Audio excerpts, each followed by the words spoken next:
अगर यूक्रेन बच गया तो बहुत अच्छी बात है, अगर यूक्रेन नहीं बचा तब तो सारे बच्चे जो थे उनका फ्यूचर बर्बाद हो चुका है। हम लोग तो अपनी पूरी फैमिली की इनकम लगा चुके हैं उसमें, कोई हमारे पास फैमिली बैकअप नहीं है। अब मेरे डैडी के पास इतने पैसे नहीं है कि मुझे कुछ और पढ़ा दें वो। मेरी तो बिल्कुल उम्मीद ख़त्म हो चुकी थी क्योंकि मेरे पैर काम करना बंद कर दिया था और मेरे को लगा मैं कभी एक स्टेप और नहीं ले सकती। मुश्किल तो बहुत था, ऐसा एक्सपीरियंस ज़िंदगी में किसी को ना देखने को मिले, क्योंकि वहाँ पे ज़िंदगी के लिए ऐसा लगता है कि अब मर जाएंगे। अब सेफ नहीं है ये जगह, हमें जाना पड़ेगा यहाँ से, क्योंकि एयर स्ट्राइक के लिए रात में सायरन बजने लग गए। बच्चों को बोला बंकर की जगहें दे गई कि बंकर में जाना पड़ेगा। हम शनियानी मेदुका बॉर्डर जा रहे थे तो उन्होंने, जो बस वाला था उसने हमें 40-50 किलोमीटर पहले ही छोड़ दिया शनियानी से। ठंडी थी और हमने बोला इतना चल नहीं पाएंगे, हम बच्चे हैं, इतना तो पॉसिबल ही नहीं है चलना हमारे लिए। पर वो बस वाला उतर के चला गया। बॉर्डर ही नहीं क्रॉस करने देंगे, आप आगे कैसे पहुंचोगे? बच्चे इतनी मेहनत करके आ रहे हैं बॉर्डर तक और वापस अपनी बसेस करके वापस घर जा रहे हैं। कोई शेल्टर नहीं, कोई ब्लैंकेट नहीं, कोई पानी नहीं, खाना नहीं, इवन फोन तक नहीं चार्ज करने दे रहे थे। यूक्रेन और रूस पर जो है जंग जो है छिड़ चुकी, हालात जो है यूक्रेन पर दिन ब दिन बदतर होते जा रहे हैं। अभी भी जो है हजारों के हिसाब से स्टूडेंट है अभी भी यूक्रेन में फंसे हुए हैं। पर एक लुधियाना की लड़की है जो तनुश्री, वो जरूर यूक्रेन से जो है पंजाब पहुंच चुके। बात कर लेते हैं तनुश्री, कैसे सफर रहा था, कैसे हालात बहुत बदतर थे, फायरिंग हो रही थी, कैसे सफर आप जब इंडिया कैसे पहुंचे उसके बारे में थोड़ी जानकारी दें। मैं टर्नोपिल नेशनल मेडिकल यूनिवर्सिटी से हूँ, 3rd ईयर में। तो जब फर्स्ट ब्लास्ट हुआ तब हमें यूनिवर्सिटी से बोला गया कि अब आप लोग जा सकते हैं। जब फर्स्ट ब्लास्ट हो गया उसके बाद उन्होंने हमें बोला कि अब चले जाओ बच्चों। तो हमने डिसाइड किया कि अब सेफ़ नहीं है ये जगह, हमें जाना पड़ेगा यहाँ से, क्योंकि एयर स्ट्राइक के लिए रात में सायरन बजने लग गए। बच्चों को बोला बंकर की जगहें दे गई कि बंकर में जाना पड़ेगा। तो हमने सोचा यहाँ से निकलना ठीक होगा। हमने अपनी प्राइवेट बस की, क्योंकि एडवाइजरी आई थी एम्बेसी से कि आपको बस अपना खुद बॉर्डर तक पहुँचना पड़ेगा। तो हमने प्राइवेट बस की, मैं और मेरे साथ मेरी 3 और फ्रेंड्स थे, हम 4 लड़कियां निकले वहाँ से बॉर्डर के लिए। हम शनियानी मेदुका बॉर्डर जा रहे थे तो उन्होंने, जो बस वाला था उसने हमें 40-50 किलोमीटर पहले ही छोड़ दिया शनियानी से, और रात में 3-4 बजे उसने हमें उतार दिया वहीं पे। और हमने उसको रिक्वेस्ट की कि थोड़ा सा और आगे ले जाए, क्योंकि बहुत ठंडी थी और हमने बोला इतना चल नहीं पाएंगे, हम बच्चे हैं, इतना तो पॉसिबल ही नहीं है चलना हमारे लिए। पर वो बस वाला उतर के चला गया कि मैं तो नहीं लेके जाऊँगा। तो हम लोग उतरे, हम लोग पूरी रात चले, पूरा दिन चले। शाम को हम जाके बॉर्डर पे पहुँचे, फर्स्ट चेक पॉइंट पे, और 5-6 बजे। और वहाँ जाके पता चला कि बच्चे तो बुक करवा के बसेस वापस जा रहे हैं अपनी सिटीज़, क्योंकि बॉर्डर ही नहीं क्रॉस करने दे रहे हैं। बॉर्डर ही नहीं क्रॉस करने देंगे, आप आगे कैसे पहुंचोगे? बच्चे इतनी मेहनत करके आ रहे हैं बॉर्डर तक और वापस अपनी बसेस करके वापस घर जा रहे हैं। तो मैं वहाँ पे, हम लोग पहुँचे, हमने सोचा हम वेट कर लेते हैं, अब हम वापस तो जा नहीं सकते क्योंकि हमारी हालत बहुत बुरी हो चुकी थी, हम बीमार पड़ गए थे। फिर हमने वेट किया, 1 घंटे बाद बॉर्डर खुला। बॉर्डर हमने क्रॉस किया, क्रॉस करके बस ऐसी थोड़ी दूरी पे ले जाके हमें खड़ा कर दिया सोल्जर्स ने, और उसके आगे हमें उन्होंने जाने नहीं दिया। पूरी रात, पूरा दिन उन्होंने हमें वहीं रोक के रखा। हमारा ऐसे डर, मतलब टॉर्चर कर रहे थे बेसिकली हमें वो लोग। हमें अपने सिटीजन्स को जाने दे रहे थे, अपनी अथॉरिटीज़ की वो लोग कार जाने दे रहे थे, पर जो फॉरेन स्टूडेंट्स थे वो खड़े हुए थे पूरी रात। कोई शेल्टर नहीं, कोई ब्लैंकेट नहीं, कोई पानी नहीं, खाना नहीं, इवन फ़ोन तक नहीं चार्ज करने दे रहे थे। और मेरी जो दोस्त थी वो रिकॉर्ड करना चाहती थी, वीडियो दिखाने के लिए कि ऐसा ये लोग कर रहे हैं हमारे साथ न्यूज़ चैनल को। तो वो वीडियो रिकॉर्ड करते हुए उन्होंने देख लिया उसे, तो वो लोग आ गए, अपनी उन्हें गन पॉइंट कर दी मेरी दोस्त के ऊपर और उसकी वीडियो डिलीट करवाई और बोला इसका फ़ोन तोड़ दो। तो फ़ोन तो हमने किसी तरह प्लीज़ करके बचा लिया उसका, पर वीडियोस डिलीट करवा दी उन्होंने। बाकी फिर बच्चों ने रात में जाके प्रोटेस्ट करना स्टार्ट कर दिया, खुद से आगे बढ़ना स्टार्ट कर दिया कि अब हमें यहाँ से नहीं रुका जाएगा, हमें यहाँ से निकलने दो। तो उन्होंने फायर करना स्टार्ट कर दिया गन्स की, आगे डराने के लिए हम लोगों को। तो हम लोग ने सोचा ये हमें बस पार नहीं करवाना चाहते हैं, बस हमें टॉर्चर करवाना चाहते हैं यहाँ बिठा के।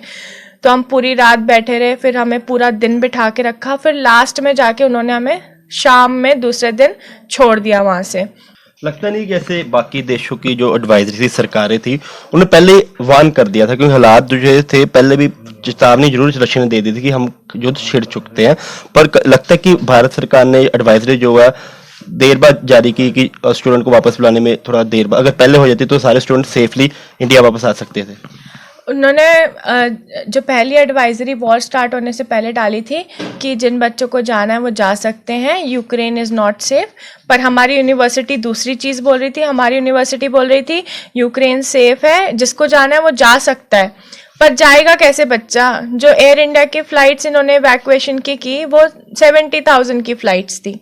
हम इतनी महंगी फ़्लाइट में जा ही नहीं सकते थे, तो हमने बोला हम तो नहीं जाएंगे। हमने सोचा कि अगर ये लोग चॉइस दे रहे हैं कि जाना है या नहीं जाना है ऐसा करके, तो हमें लगा क्या पता सुलझ जाएगा मामला, क्योंकि इतना डेंजरफुल हमें बताई नहीं जा रही थी सिचुएशन। तो हमें लगा सुलझ जाएगा, तो हम इतनी महंगी फ़्लाइट में आना ही नहीं चाहते थे, तो इसलिए हम नहीं आए। बाद में जब सिचुएशन पूरी ख़राब हो गई उसके बाद इन्होंने बोला कि अब बॉर्डर पे आओ, बॉर्डर पे हम इवैक्यूएशन फ़्लाइट। अगर पहले ये लोग फ्री वाली इवैक्यूएशन फ़्लाइट चला देते तो सारे बच्चे पहले निकल जाते। ना इंडियन गवर्नमेंट को इतनी टेंशन लेनी पड़ती, ना इतना परेशानी होती बच्चों को, दोनों के लिए ये कंफर्ट में सब कुछ हो जाता है इवैक्यूएशन। बट उन्होंने लेट कर दिया डिसीजन मेकिंग में, इसीलिए सबको अब प्रॉब्लम हो रही है। अब हम जैसे यूक्रेन में काफ़ी ठंड भी थी, खाने पीने को कुछ था नहीं, या सब लड़कियों को काफ़ी दिक्कतों का सामना करना पड़ा। जब आप लास्ट में पैदल आई थी 40 किलोमीटर पैदल, पैरों में भी सूजन हो गई थी, तो लगता कि कहीं ना कहीं दिक्कत काफ़ी थी। उम्मीद थी कि वापस आ जाओगे भारत? उम्मीद तो ख़त्म हो चुकी थी, मेरी तो बिल्कुल उम्मीद ख़त्म हो चुकी थी, क्योंकि मेरे पैर काम करना बंद कर दिया था और मेरे को लगा मैं कभी एक स्टेप और नहीं ले सकती। पर मेरे साथ मेरे दो दोस्त थे, उन्होंने मुझे फिर भी बहुत खींचा, उन्होंने बोला हम तेरे बिना नहीं जाएंगे। तो हम लोग मतलब बच्चे वहाँ पे एक दूसरे का सपोर्ट थे, वहाँ पे हमें और कोई सपोर्ट सिस्टम था ही नहीं, हम एक दूसरे का सपोर्ट थे, हम एक दूसरे को पुश करते करते हम लोग पहुँचे हैं यहाँ तक। तो और लास्ट के 5 किलोमीटर तो मैंने सॉक्स में चला है, क्योंकि मेरे शूज़ से मेरा पैर कट रहा था और मेरे को लग रहा था कट जाएगा मेरा पैर, उंगलियां बचेंगी नहीं जाते जाते, तो मैं सॉक्स में 5 किलोमीटर चली हूँ लास्ट के। तो मुश्किल तो बहुत था, ऐसा एक्सपीरियंस ज़िंदगी में किसी को ना देखने को मिले, क्योंकि वहाँ पे ज़िंदगी के लिए ऐसा लगता है कि अब मर जाएंगे, ये चीज़ हो जाएगी। मेरे को तो लग रहा था मेरे पैर ही नहीं बचेंगे। जैसे यूक्रेन गवर्नमेंट भी कह रही थी कि हम भारतीय स्टूडेंटों को कुछ नहीं कहेंगे, तो जैसे आपने बताया रवैया बहुत गलत था, तो लड़कियों के साथ कैसा रवैया था यूक्रेन आर्मी का?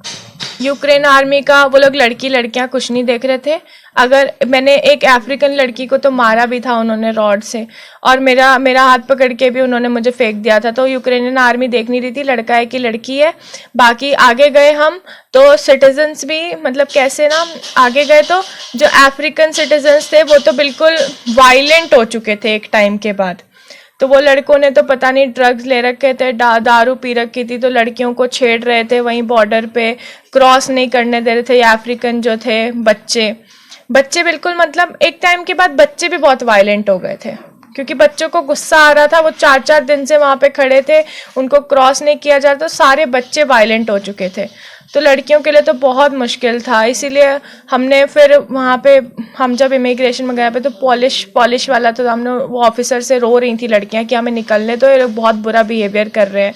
तो उन्होंने फिर इसलिए लड़कियों को पहले निकालने का स्टार्ट किया। उसमें भी वो लोग लड़कियों को आगे ही नहीं आने दे रहे थे, लाइन के पुश करते जा रहे थे। तो बहुत मुश्किल था वहाँ पे। मतलब ऐसा एक टाइम के बाद तो इतना दबा दिया था कि पूरा ऐसे चारों तरफ से ना लड़कों ने ऐसे दबा लिया था लड़कियों को। लड़कियां रो रही थी, चीख रही थी। हम लोगों ने एम्बेसी को कॉल किया, मेरी फ्रेंड ने जो आगे फंस गई थी उसने कॉल किया, बोला वो रो रही थी कि बहुत बुरा बिहेवियर हो रहा है सर, प्लीज़ हमें बचा लो यहाँ से। तो वो बोलते कि नहीं बचा पाएंगे, आपको अपनी ब्रेवरी से खुद आना पड़ेगा, हम वहाँ तक आ ही नहीं सकते। मैम जैसे हिम्मत करके अब 40 किलोमीटर पैदल गए, काफ़ी मुश्किलों का सामना करना पड़ा, बॉर्डर आप पहुंच गए, तो फिर उसके बाद भारत सरकार का क्या था एफर्ट्स की आपको भारत पहुंचाने के लिए? कैसे एफर्ट्स किए थे उन्होंने? हमारा पोलैंड बॉर्डर जब सब कुछ क्रॉस हो गया, उसके बाद जब हम पोलैंड के अंदर एंटर किया, हम थोड़ा सा डिस्टेंस चले, तब हमको एम्बेसी के लोग कैंप लगाया हुआ था उन्होंने। तुरंत उन लोगों ने हमें शेल्टर दिया, हमें बसेस की अरेंज, तुरंत उन्होंने हमें होटल्स भेजे। वहाँ पे डॉक्टर्स थे हमारे लिए, वो डॉक्टर्स ने हमें मेडिसिन दी, मेरे पैरों वगैरह में पट्टियाँ करी और हमारा ख्याल रखा, खाने पीने का ख्याल रखा। और नेक्स्ट दिन ही फ़्लाइट उन्होंने अरेंज करवा दी, तो नेक्स्ट दिन ही मैं फ़्लाइट से आ गई थी। मैम लगातार भारत सरकार के जो मंत्री है, केंद्रीय मंत्री है, वो भी यूक्रेन के आसपास के बॉर्डर में जा रहे थे। आपकी मुलाकात हुई हरदीपुर या किसी और केंद्रीय मंत्री से आपसे मुलाकात हुई? हमारे में कोई जनरल आए थे। बीपी हाँ, I think so. Vipin Rawat नहीं थी, कोई और थे, एसवी करके शायद थे, वो आए थे।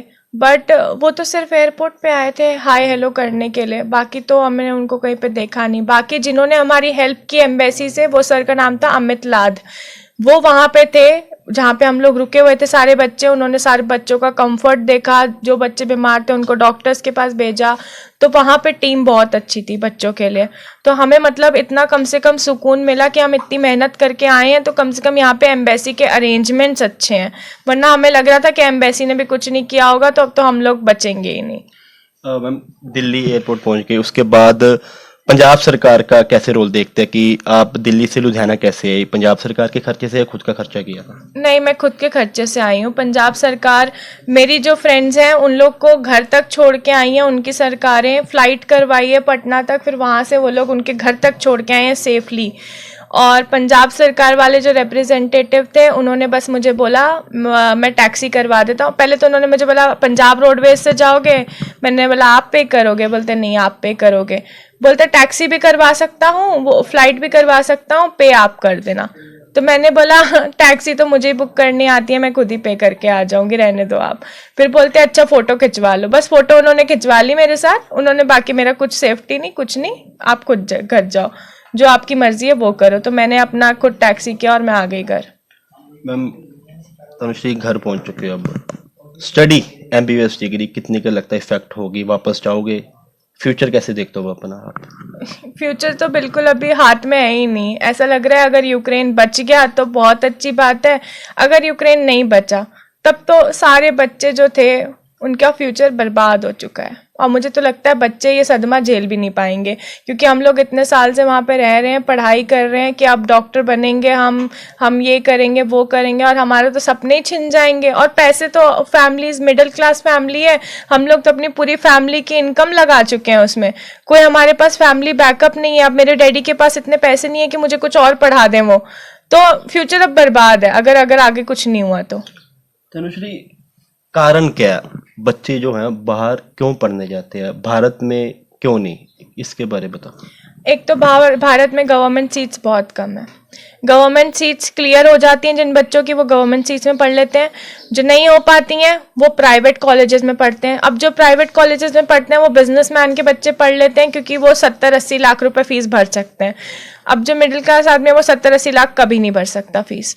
तो मेरे पेरेंट्स के पास इतना पैसा नहीं था कि वो मेरे लिए इतना भर सके, तो इसलिए हमने यूक्रेन चूज़ किया, क्योंकि वहाँ पे फीस कम है और वहाँ की फीस कुछ 4 लाख के आसपास हो जाता है साल का। तो हमने इसलिए हम यूक्रेन गए, और MCI अप्रूव था, तो हम वापस आके एग्ज़ाम दे के क्लियर कर सकते थे और यहीं पे डॉक्टर का काम कर सकते थे, इसलिए हम वहाँ चले गए कि फ़ीस कम है।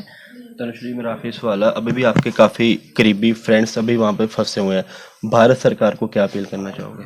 भारत सरकार से ये अपील है कि बच्चे जो जहाँ पे रशियन इन्वेजन हो चुका है, जहाँ पे ब्लास्ट हो रहे हैं, वहाँ से बच्चे नहीं निकल सकते खुद से। आपको बसेस अरेंज करवानी पड़ेंगी, आपको गवर्नमेंट के लोग भेजने पड़ेंगे, तब बच्चे। कुछ बच्चे ऐसे हैं जिनको मेडिकल रिक्वायरमेंट की ज़रूरत है, जो चल नहीं सकते हैं, जिनको चोटें लगी हुई हैं।